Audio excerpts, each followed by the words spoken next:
What's going on, everybody? It's Blake Bowman here with Gorilla Zen Fitness, and in today's video I'm going to be teaching you how to sit properly. So if you've been watching my videos for a while now, then you're going to quickly realize that I'm not a fan of sitting at all, really.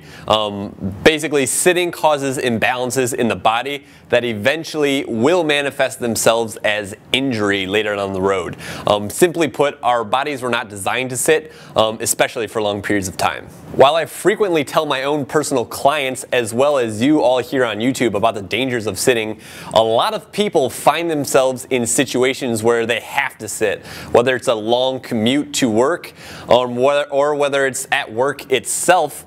You know, a lot of people work in offices where there are strict policies in regards to their workspace. So not everybody can, you know, adjust their workspace. Some people are forced to sit for, 8 hours every day. And if you're in that situation, I'm really sorry that you're placed into that bullshit situation. Really, it's irresponsible for these companies to do that, but you got to work with what you got, right? So just keep in mind that sitting is not good. Whether your posture is good or bad, sitting is bad in general. With that being said, sitting with good posture can help negate some of the damage, and that's exactly what I'm going to show you in today's video. In conjunction with sitting in the best posture, there are a couple additional strategies that you can employ to also kind of negate the damaging effects of sitting, and I'll be going over that as well. Let's get started. So this is what an ideal sitting posture is going to look like.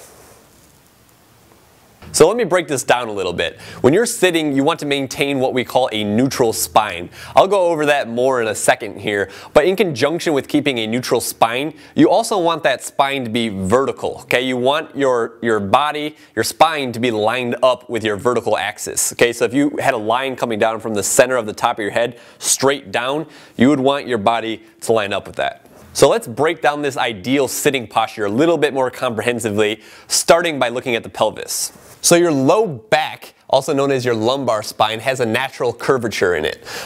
It's naturally extended, meaning slightly arched, okay? So in order to keep it in its neutral position, what you need to do is slightly anteriorly, meaning forward, anteriorly tilt the pelvis a little bit. Stick your butt out just a little bit, okay? You do not want to do this excessively. I repeat, you do not want to do this excessively.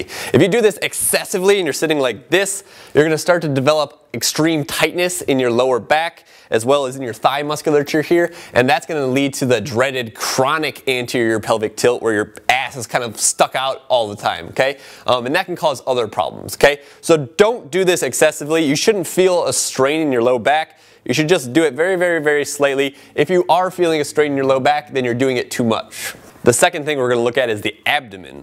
So in the abdomen, your navel, your belly button, should be gently pulled in, okay, drawn in, and your abs should be slightly squeezed here, okay? I want you to brace your core, as this is called, as though you're anticipating a punch to the gut. This is going to help to keep that lower back nice and stable. The next thing we're going to look at and address is the upper back, also known as the thoracic spine, and the shoulders. So like your low back, your upper back, also known as your thoracic spine, also has a natural curvature in it. The upper back is actually naturally flexed, okay? It's naturally rounded like this. But I'm not going to tell you to, round it, because most people are too flexed already in the thoracic spine, okay? So we're just going to assume that you're a little too flexed here, as most people that work desk jobs are because of this, okay? So what I want you to do instead is lift the chest up, okay? Go into thoracic extension, all right? In conjunction with that, I want you to pull the shoulders back and down. The last thing we're going to look at is the neck, also known as the cervical spine, and the head. Again, like the rest of the spine, the neck, the cervical spine, also has a natural curvature in it. The neck is slightly extended, meaning arched, kind of like the low back, okay? This is another area where basically the muscles that extend the neck are frequently overactive and too strong in people. So I'm not going to tell you to like lift your chin up here like this. Instead, what I'm going to tell you to do is keep your chin tucked and pulled back, okay? Not excessively. You don't want to really do this, okay? But keep it tucked and pulled back. Basically, the idea is to keep this head on top of that vertical axis that I was talking about earlier. You do not want it to be in front of it. Like I said earlier, guys, sitting in general is bad, period. Whatever you can do to basically lessen the amount of time that you're sitting throughout the day is going to be extremely advantageous. If you find yourself in the situation where you're at work and you have to sit and you can only stand up during lunch, then try to employ these next strategies that I'm going to share with you right now. Number one is going to be getting a stability ball or a kneeling chair and using that instead of your regular office chair. So with a stability ball like this, there is no backrest for you to get off of that vertical axis, okay? And it's unstable. That's why they call these stability balls. So this is going to keep your core nice and active. It's not the best case scenario, but it is a lot better than sitting on a chair. Number two is going to be investing in a standing desk. Like I said earlier, a lot of you are in a situation where you can't really alter your workspace, but if you have the means to do this, then by all means invest in a standing desk. That's going to be about 300 times better than sitting.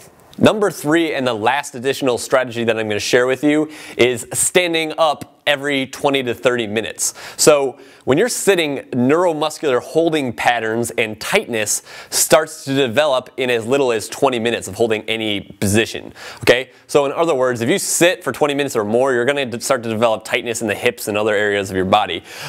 So to kind of disrupt this tightening neuromuscular holding pattern process, what you can do is set a timer to remind you to go off every 20 minutes to stand up and walk around.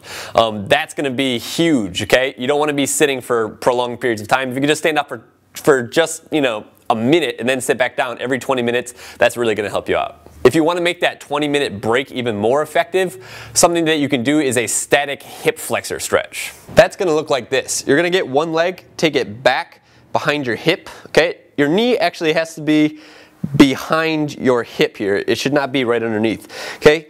Get it behind the hip, okay? You're going to put both hands on your knee here, the knee that's on the ground. You're going to lean forward, squeeze this butt cheek really tight, and squeeze the core really, really tight, okay? You're gonna hold this for about 30 seconds on each side.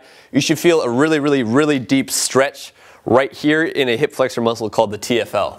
To wrap up this video, I've included several links in the description down below to videos that I've made in the past to address specific postural issues. So go ahead and check that out. In conjunction with that, I've also included a link to a Harvard study basically showcasing how good posture affects our physiology.